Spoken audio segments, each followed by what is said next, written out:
When the spawn meets world, when the spawn meets world. What up, bros? What up, my bros? And welcome to Bro Meets World. When the spawn meets world. Your boy Meets World fun cast. This is episode 89. I am Siege. And I am Timothy Curtis. I have no idea why we're doing this, but I'm here for it. I actually have an excuse, and I actually want to make a disclaimer before this episode gets started that I had a minor medical procedure today, and I am definitely on Percocet. And I just want to make that known just in case it seems like I'm on Percocet. Getting the perks from Percocet. You know? Okay, why don't you tell them what's special about today's episode? Today's episode is special because we have a very special guest, and I'm going to let him introduce himself. We are dealing with a very special episode today, and we both felt like this episode needed a third voice, a third opinion to come in and give us their insight. So will our guest go ahead and say what up to our audience? What up, bros? This is Alex from WhatMeme. I do movies and TV and pretty much anything on my own podcast, one that you guys have been on. This is definitely not Thoroughbreds, though, what we're reviewing today. It is not Thoroughbreds. As he mentioned, we were on his podcast and we reviewed the movie Thoroughbreds. And I will say it's similar in the dark themes. I'll give it that. Yeah. I have feelings because this is rated as one of the higher episodes, like fan favorite. But watching it, I was like, is it though? Is it though? So I'm really excited to get into it. I have some controversial thoughts about this episode. I look forward to hearing what they are. So should we just dip into the tell me about it? Yes, we should. Hit us with the tell me about it. Tell us about it. Tell us all about the show. Sean gets lured into a cult, and Turner's life comes to a halt. Good for you. I tried. I really tried on that one. Guys, we need theme songs. We need tell me about it. Just send them in. We promise we'll just throw it on. Okay. Oh, you know what we didn't do? And I'm just going to back up a little bit. Alex, before we get into the tell me about it, you didn't tell our audience your relationship with Boy Meets World. And yes. Oh, gosh. Remember, one of us is on Percocet. I won't say which one. Oh, yeah. So just going real quick, Boy Meets World is definitely one of those shows. It's like one of my top 10 shows, one of those shows that when it's kind of like comfort food, I guess is what I would equate it to. It's one of those where if I'm having a rough day, I put on Boy Meets World and end up feeling better either through like the goofy stuff that's going on through Eric's like antics or like some of the good life lessons that you learn in there. It's one of those comfort food shows for me. That's Grey's Anatomy for me. But I mean, like, Boy Meets World is clearly part of my life at this point in time. Honestly, it was Boy Meets World for me too. But now that I'm rewatching it, there's just a lot of things that aren't hitting the same way. I got to be honest. Absolutely. Okay, so while we are talking about that, let's hit off with Season 4, Episode 21, Cult Fiction. When a lonely Sean starts hanging around with a new group of people whom he defensively describes as not a cult, Jonathan Turner tries to stop him before it's too late. But Sean does not want his help because he does not believe Mr. Turner really cares about him.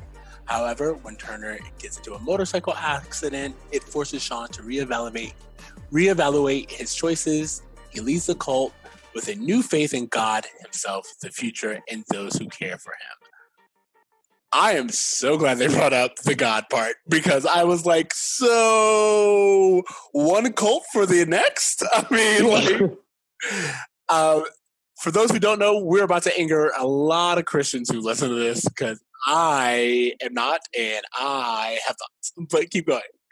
I was just going to say that, like, I think the reason why this episode is rated so high, if I had to guess, is because this is the most Shawnee episode I think we've had this season. This kid had a 2-minute monologue. Have we ever had a character have a monologue in like this? I mean, he establishes himself as the lost puppy you want to take care of. I think, in this episode. And I think that's why it's rated so high, is because they formed a relationship with Sean through this episode. I remember this episode being a lot better than it was. I do think, being a Christian, I do think, I think that the whole God element of this kind of came out of nowhere. I was kind of just this was really weird from him to go from, I'm slightly troubled, all of a sudden I suddenly believe in God. It felt weird. As someone who grew up in a very religious environment, who is no longer religious, I still get defensive about the thought behind Christianity. And whenever I see people use it as a plot line, I'm like, that I'm not religious, and that feels disrespectful. For a character to find God all of a sudden out of nowhere just feels dismissive, and it feels very lacking of depth, especially when that character never comes back. If Sean was now a Christian from here on out, and this was now part of his character, I feel like, fine. What you've done is you've put in a step that will eventually lead to a longer journey. But that's not what they do. They really use it kind of as a messaging plot, maybe some ABC propaganda. I don't really know what the purpose was here, but I feel like someone went to Bible study on a Wednesday and wrote the script on a Thursday. That's how I felt. I can echo both points that you guys are making, because to Alex's point, this did come out of nowhere. There was no reference to Sean struggling with beliefs. In fact, we haven't even seen his parents since the first half of the season. And when we left off on them, they were doing great. So we have no reason to believe he should feel lost. In fact, he should feel more complete because his family unit's there. That's what the story they were trying to tell the first half of this season. So it's odd that this is he's having this soul searching struggle of, where do I fit in this world? And to Siege's point, this never comes back. Turner doesn't even come back. They don't come back to the story whatsoever. And to tackle a subject like religion, or, we've seen them tackle race and then abandon everything they learned in that episode, or they'll tackle sexism and then completely turn around and do the same thing to women 3 episodes later. They really have a hard time of just learning these lessons, because if so, you're right, Sean should have a different outlook on life the next time we see him. And in fact, that's not really the case. In fact, he just continues to go into this spiral of trying to fill the gap inside of him. I feel like that's the message they should have stuck with as the central point of him trying to fill this gap in the various ways he tries to do that. But instead, it's centered around, of all things, a cult, which is so weird. I feel like a lot of this probably doesn't stand up to binging it or watching it how we do now. Because I feel like with this episode, if it was its own standalone episode, it'd be one thing. I know it's been made fun of a lot. I don't know if you guys have seen that YouTube video where it's a very special episode of Boy Meets World where they go beat by beat and talk about it and kind of just make fun of it a little bit. I haven't, but I feel like it's made by the same people who do Zach Morris's Trash. It is. Absolutely. Yeah, exactly. It's a great, if you find it on YouTube, watch it. It's wonderful. I'll make sure to link it in this episode, but keep going. I guess just going off of that, the total mishandling of Turner in this, where all of a sudden he starts caring again about Sean after the longest time of just not really caring or saying anything. And then all of a sudden he's giving him the 3rd degree for no real reason. It kind of comes out of nowhere, this whole episode. Thank you. So that was one of my first notes was all of a sudden Turner cares. It feels too little too late. It's all of a sudden he's not just talking to Sean about the cult, but just talking to Sean about his direction in life. And we have this bond. And later on they're Mr. Turner's like a brother to you. And I'm since when? Since he got back, started living with his parents, we have not seen them interact at all, even though there have been plenty of times. Once. There have been plenty of times where the boys or even Sean could have used some guidance, especially from Mr. Turner. We haven't done that at all. And I was just thrown off by all of a sudden Turner caring. And then I will say, even though I knew how this episode ended, because I haven't watched it in a while, I was also really caught off guard at Turner like the announcement that Turner was in the hospital. I was like, well, that came out of nowhere. Like, it's just like Feeney goes off because his phone's ringing and he comes back and he's like, Turner's in the hospital. And I was like, oh, I thought there was like way more of a link of the Colt and Turner. For some reason in my mind, I like made a backstory where Turner confronted Mr. Mack, and like there was just That sounds like a better episode. that was just like what I thought I remembered, but no, Mr. Turner and Mr. Mack never meet each other, and you're like, okay, so what was the point of this other than to use this connection from last season as a motivation or pivotal point for Sean? And I just thought that it was very weak sauce. and I gotta say, you know, from the perspective of the actor that plays Turner, Anthony Tyler Quinn, I think is his name.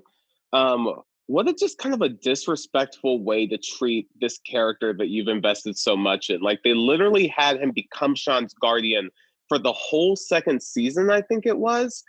And our third season, and to have them build this bond that they just kind of completely abandoned just feels like they're not respecting their audience. They've invested so much, they've given us so much storyline of them, and we never see it manifest to anything until this episode. It almost feels like this episode should have been last season. This episode should have happened last season before, and then his parents come back, and then that happens, because this really feels so out of place. And at the end of the fourth season, where he's been absent, I think that TC, you're right. Last season, it would have made way more sense. And even when I think about it, we haven't seen Sean's parents at all since like the Thanksgiving episode. So the idea that they're now out of town, but earlier in the episode, Sean was like, I have people who care about me. It's like we're getting mixed messages and I don't like it. Go ahead. Sorry.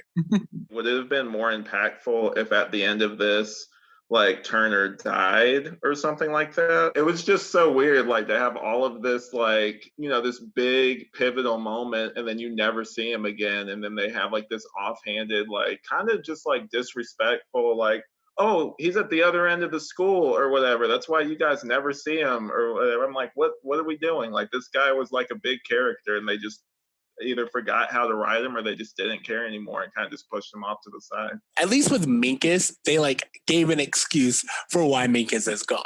You know what I mean? We see Harley and Griff have some kind of ending to their story, so to speak.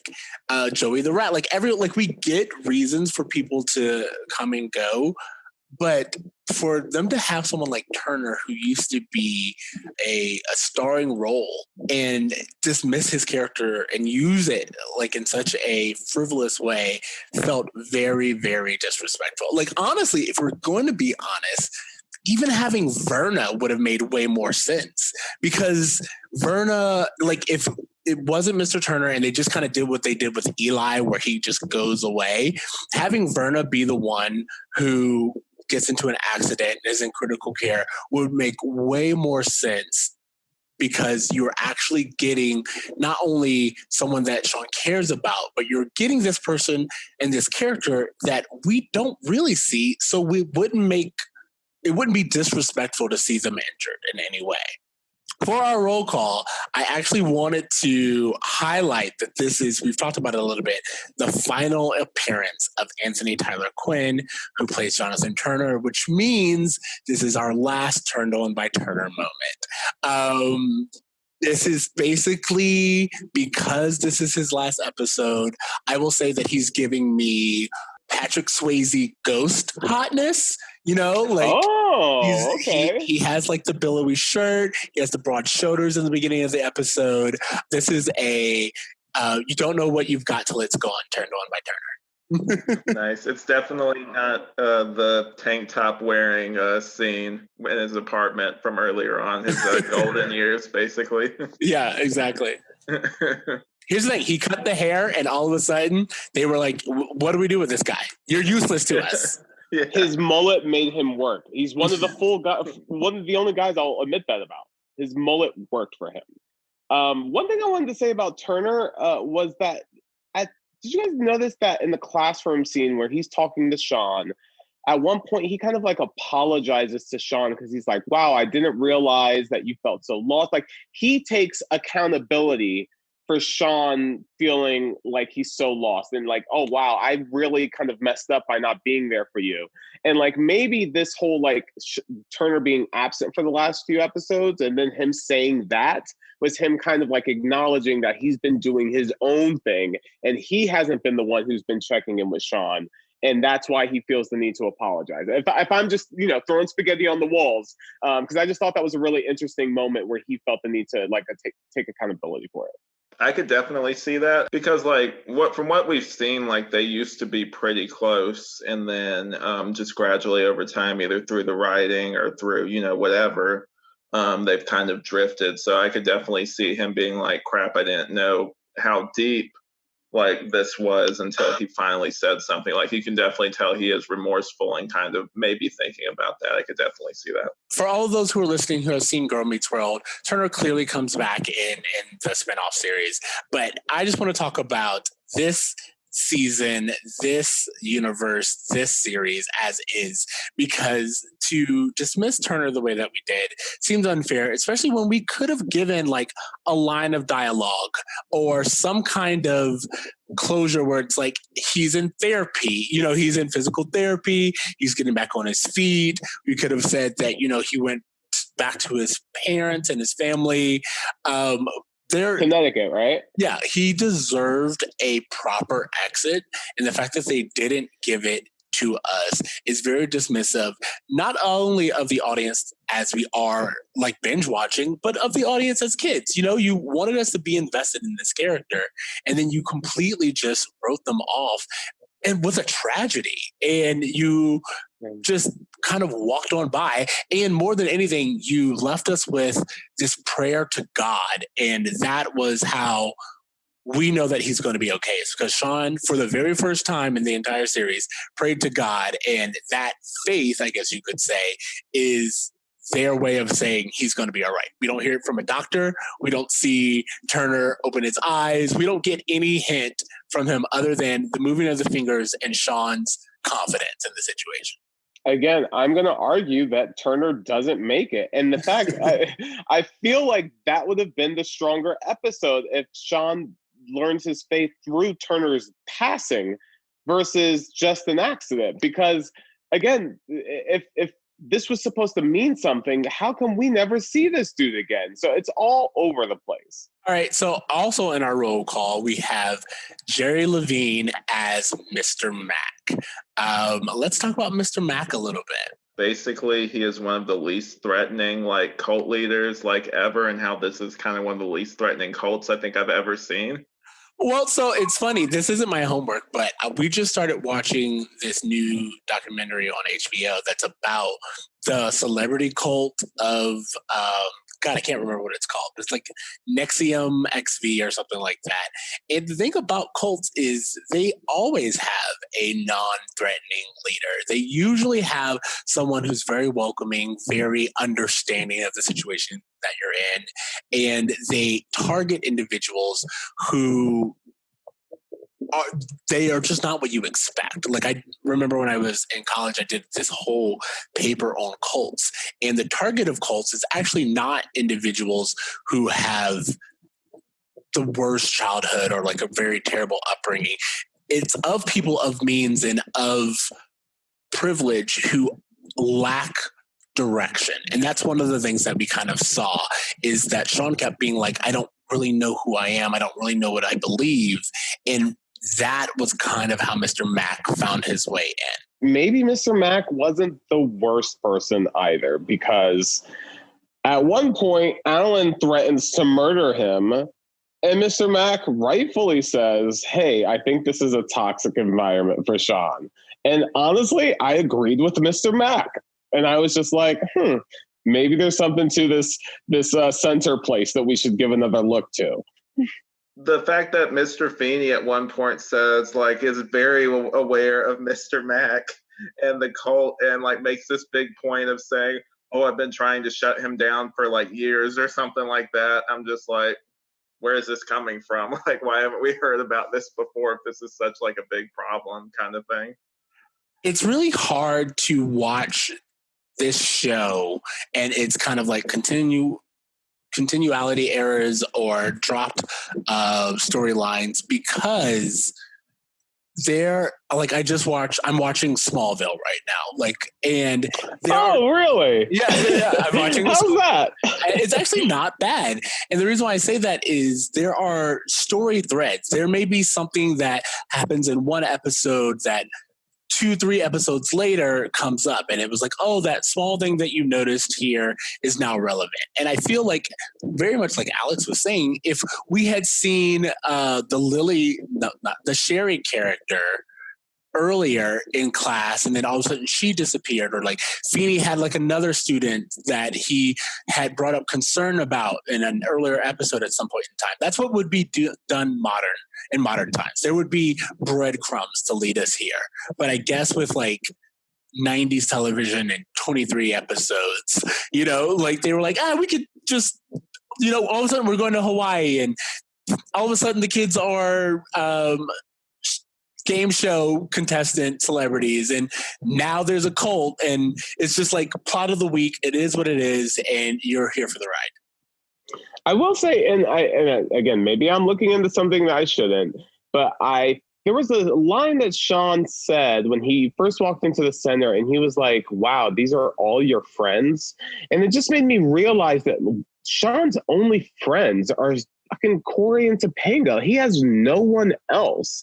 And maybe that's like that line was supposed to kind of like hint at something of Sean's loneliness, because why wouldn't he feel lonely when he's constantly the third wheel?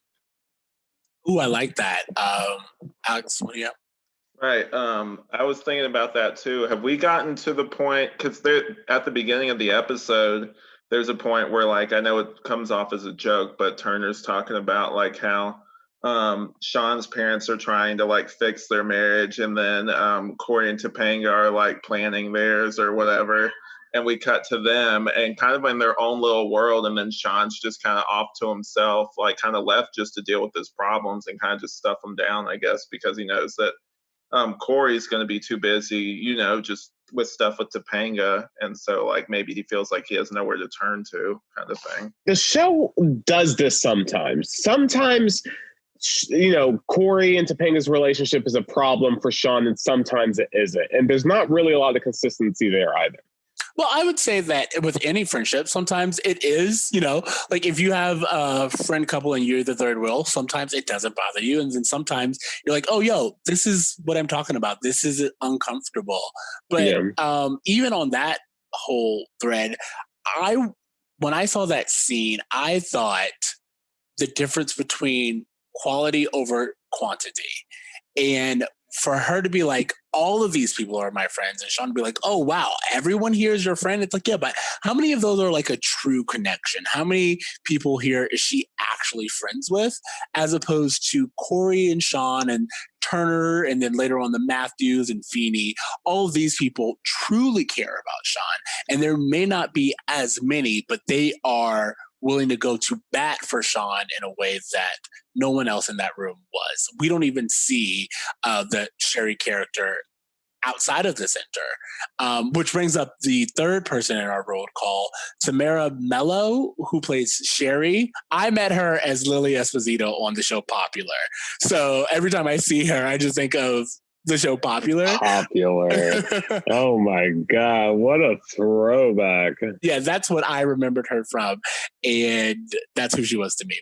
I wasn't as familiar with her. I do listen to another podcast called, it's actually about Smallville. It's called Always Hold On to Smallville. And they talk about like how in some episodes they'll have like a Trevor or something like that, where it's just like all of a sudden they'll just refer to this person as if like they've been going to class with them forever, basically. And so I feel like that's what her character very much is in this. It's like, oh yeah, she appears for this one, but then like as the show goes on, there's no like kind of like, bringing that up, like, hey, you remember that time that girl tried to make you join that cult or whatever? Like, it's never brought up again.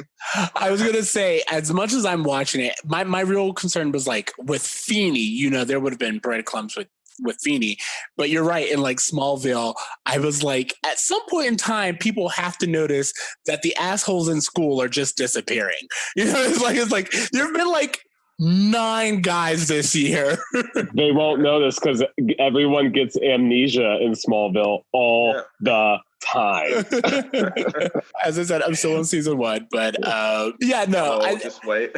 I think we can all agree that part of it is just required for a sitcom, and you allow that forgiveness. But I think the problem with this particular episode is it uses such a distinct character in Turner's accident, and we do such a pivot with Sean's prayer to God that you have to question why. If most of the stories of the week that happen in other TV shows like Smallville, well, the consequences are for other people, so it makes sense that they would move on. But if all of a sudden Clark Kent lost his arm and it was there the next week, you'd be like, wait a minute, I feel like this was important. You know what I mean? I think the continuality problems of Boy Meets World are kind of part of this kind of inside joke that all Boy Meets World fans have, is that we know that this shit doesn't make sense. I think Turner said to Sean, hey, you're a junior this year. And I was like, has that been mentioned yet? Maybe it has, but I just I know that there's been grade jumps here and there, so it's part of that ongoing joke of Boy Meets World is that they just didn't think these things completely through. I have kind of a controversial statement that I want to make, and I want to get your thoughts. Ryder Strong's acting for his monologue was not great. I'm just going to say that. I know that people love Sean and they built this relationship with Sean in this episode, but rewatching this, I was just like, really? I didn't believe that he was really calling out to the Lord. I didn't believe it. I didn't feel that was accurate. He definitely makes a weird face, and it's whenever he actually is, I'm just it's borderline crying / just calling out. That's always bothered me. I've never talked about it before, but yeah, you're exactly right. I've watched him it's not his best acting here. It's not A+. I call it a C, basically. I kind of phoned it in a little bit, I guess. I don't know. I feel like it lacked any depth because the actors themselves didn't really believe what was going on. Again, everything that happens in this episode is kind of unbelievable. And it doesn't really tie into what we know this world to be. I'll say some of the best acting we get are from the adults. So the idea that Feeney is really furious with Mr. Mack, and he's just angry at Sean for kind of buying into this. The idea that Alan is infuriated and it's I will protect Sean at all costs because he is family. I believe that. But this is a hug scene. It's it's great dialogue, but I don't believe it. I don't believe that the kids believed what they were doing, and therefore it fell a little flat. Totally. You kind of touched on something else I wanted to mention, which is I feel like this is one of the first episodes where Alan takes on the surrogate dad role for Sean. And I think that's definitely something we're going to see more and more as the show goes on. But this was kind of the first time he kind of really put his foot down and you felt like Sean was a part of the Matthews family. And I'm sure there's been episodes before where there's been that, but it really felt like a very strong declaration in this episode. Well, yeah, because Sean is always just kind of the annoyance, whenever Sean is placed with the Matthews, Alan's always kind of another mouth to feed. You know what I mean? Yeah. But this episode showed that with all of that quote unquote resentment, he still sees Sean as family. Totally. I wanted to bring up the idea of how the cast of characters deal with Sean's integration into the cult. And I say that to say that I feel like everyone approached it in a way that wasn't really helpful or didn't really give Sean reason to leave. If Sean's saying he's lonely and he feels misunderstood and everyone's yelling at him, telling him, you don't know what you're talking about. Well, it's it just felt like they were belittling his concerns. With the exception always of Amy, who was like, she just asked the question, why do you need this cult? Like, Amy was like, all right, let's pause it here a minute. And maybe we can get at the source of what you feel you're lacking. And I feel like that, to me, is what is really needed. If a friend of mine all of a sudden bought into a cult, yelling at him and telling them that, and just like condemning him for his choice wouldn't do anything. We all know friends are going to do what they want to do. But I think that kind of getting to the root of the problem, or really trying to connect with them in a way that later Corey does when he's like, this is a real hug. I feel like that is the way to go, as opposed to the earlier tactics. I would also argue that Corey and Alan both did, after their initial shock, which I will say wasn't the healthiest reaction, had a moment where they were like, yo, bro, what do you even like believe in? Like, Corey says, like, we talked about girls, we talked about sports, we talked about all this stuff, but we never talk about, he doesn't say faith, but he's basically saying, we've never talked about faith before.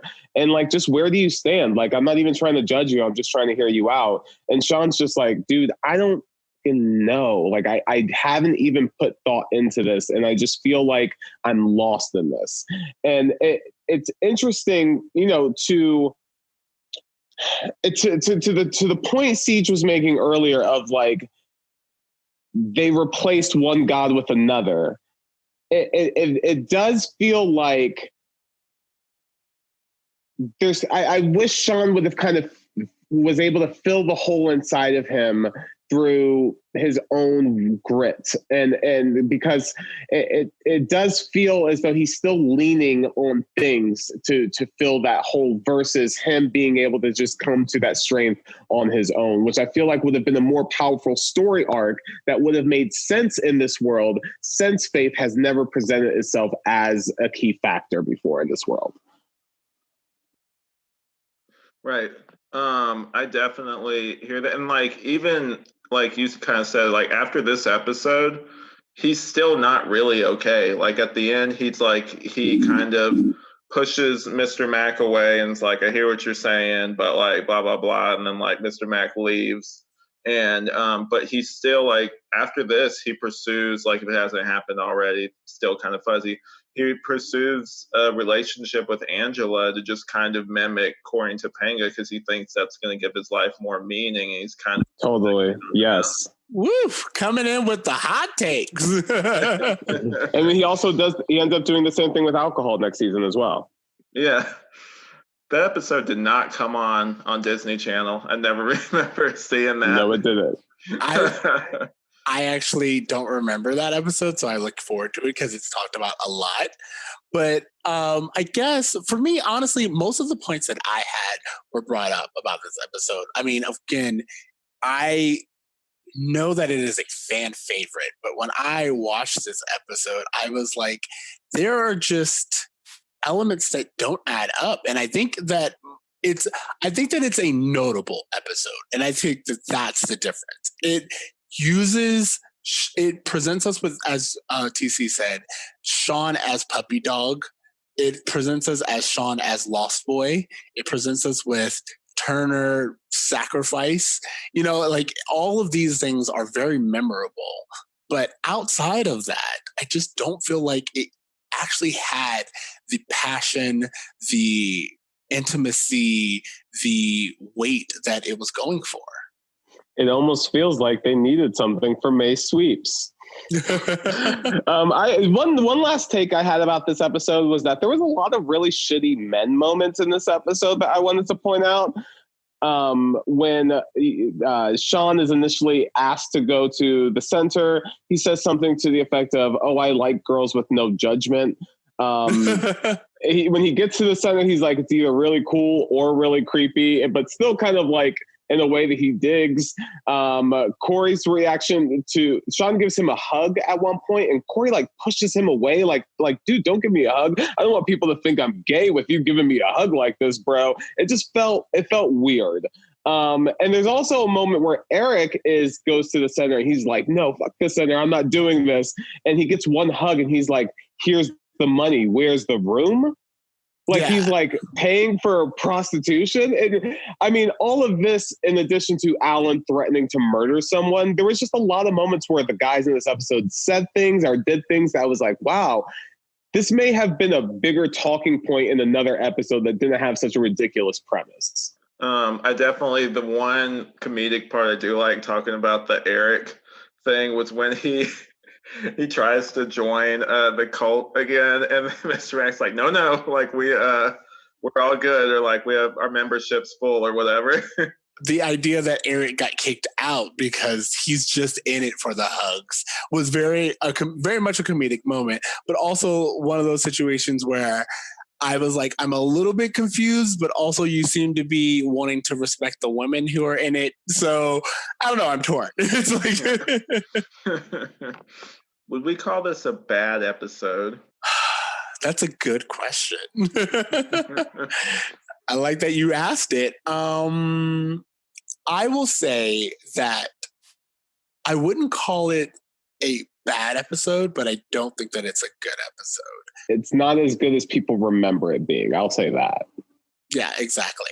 Like, I think that the idea of Turner being the one who really shocks Sean out of this need or this feeling of emptiness is really important. And I think that it's notable because it does at least pay respect to their relationship of what we knew from the previous season.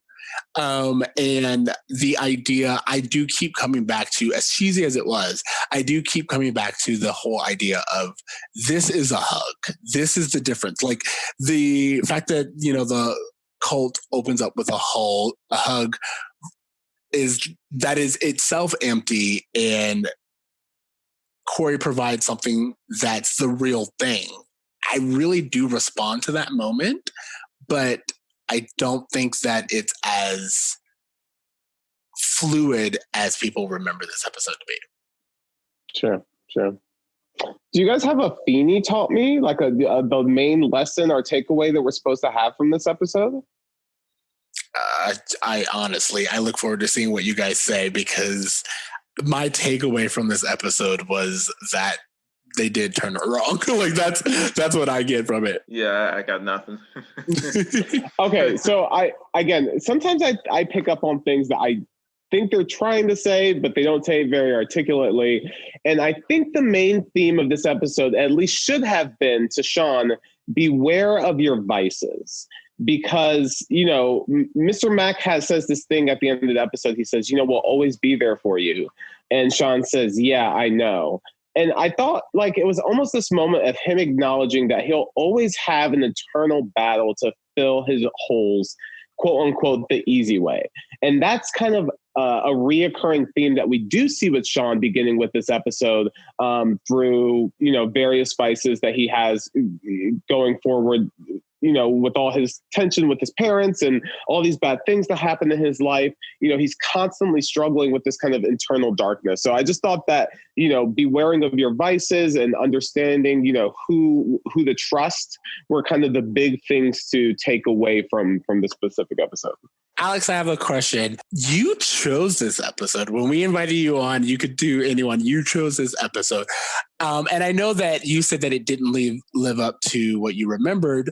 What did you take away originally from this episode? Why did you choose this episode? Keep in mind, I was watching cartoons when I was a kid. So like this was like high art, basically. So I remember it being a lot deeper than it actually ended up being. I remember also like the whole aspect of like a cult and everything kind of actually weirdly frightening me as a kid, because I was very sheltered growing up. I went to like a Christian school growing up. So like the whole idea of like this kind of cult who could like take people that were like seemingly like lost or whatever, and then like convert them over to this way of thinking and like really with no way out, like really kind of creeped me out as a kid. So like I remember this being a lot deeper. I remember the Turner stuff being a lot more emotional, and just coming back, I guess it's one of those things where it's like the older you get, the more I guess your tastes mature, and kind of just like what you expect out of your entertainment matures too. So like I will always love Boy Meets World, but man, some of this stuff just doesn't hold up. Yeah, it's really funny. I love that you said that because thinking about it, maybe this is also iconic because it's the first time we've all been kind of introduced to the idea of cults. And 100%. It was my first time. And so that is what really clicked, as you said, Alex, with so many people, is this idea and this fear of buying into something that could take you away from your family and friends and the circle that you and love. I think that maybe that idea, the novelty of that idea, is what really stuck with people. Yeah. All right, so dare we ask, what grade is everyone going to give this? As always, Alex, we let our guests go first. What do you have? Given that there are, it's not completely a terrible episode. It's not the quiz show episode for me where it's like, if I was on that, I would have given that like an F. Like I do not like that episode at all. But considering like that they did make a genuine effort to like show some slightly more adult things and like kind of show like a different aspect of like Sean's character, it was fumbled, but whatever. I would give it a D. I think that's fair. I think that like there are some elements that definitely elevate, but at the same time, there's a lot of stuff that's just botched here that kind of bring it way down. I love it. Okay, T, what are you doing? Oh, No, you're letting you me go first. first? Okay, Yes. okay. You're right. So I actually feel a little bit vindicated because I am usually the lowest grade, but I'm going to give it a C minus. And I can't really say much why, other than that's what feels right. Like it does not feel like it is the A episode that everyone makes it out to be. But D for me feels like, for me, that the worst episode I've ever given was the New Year's Eve train episode. I think like that for me was like, what are we doing? What's going on here? So it wasn't as bad and as aimless as that. So I think C minus is where I'm gonna go. Okay, fine. I guess I'm just going to be that guy. I'm giving this episode a B. I'm giving it a Called it, knew strong it. B. Simply because, like Alex said, I will always reward them for trying to do something more mature with their storylines. Siege kind of pointed out that we have had just straight up filler episodes in which we just couldn't even get through. We were so infuriated with how stupid the storylines were. And at the very least, I was entertained this entire episode. I wanted to know what was going to happen at every turn. I wanted to know where Sean was going to end up in his journey. And even though I didn't agree with a lot of the ways they handled it, it was an episode that as a kid captivated me, and as an adult, I can understand why it captivated me as a kid. So for that reason alone, understanding who their demographic was, I give it a B. I'm not gonna lie. I think part of my grade is the lack of living up to expectations, and I say that like willingly. I say being like, I remembered this episode. As I say, I had created a narrative in my head with Turner being involved and like all of these things, and to watch it and it not meet any of those expectations, it hurt. And my grading It hurt. Okay. Okay. Homework. Alex, do you have any homework that you would like to give our guests? I do have some homework. So what I'm going to recommend, me and my fiance are currently doing a rewatch of Avatar: The Last Airbender right now. Ooh. And kind of leaning into that kind of mind control kind of cult thing they got going. I would definitely recommend book 2 because they handle some of the adult elements a little bit better with the Lake Lao guy stuff and that whole kind of story arc. And I would just highly recommend that show with its adult themes and just everything. Oh, okay. Well, I have some homework to recommend as well. I have begun watching HBO's new Lovecraft Country, and it is fucking phenomenal. I am in love with this. Jordan Peele plus J.J. Abrams equals just an incredible show. And I'll even say this, it's very rare to see a horror adventure.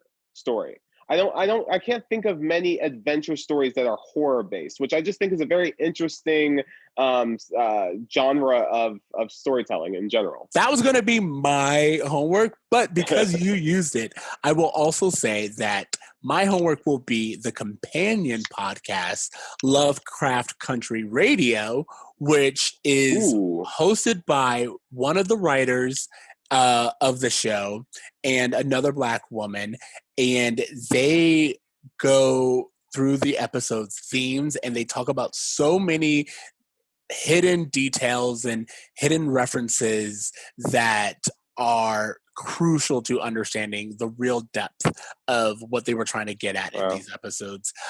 As I said, it's so layered and thick, and I feel like anyone can watch it at any point in time and just watch it over and over again and learn more and more.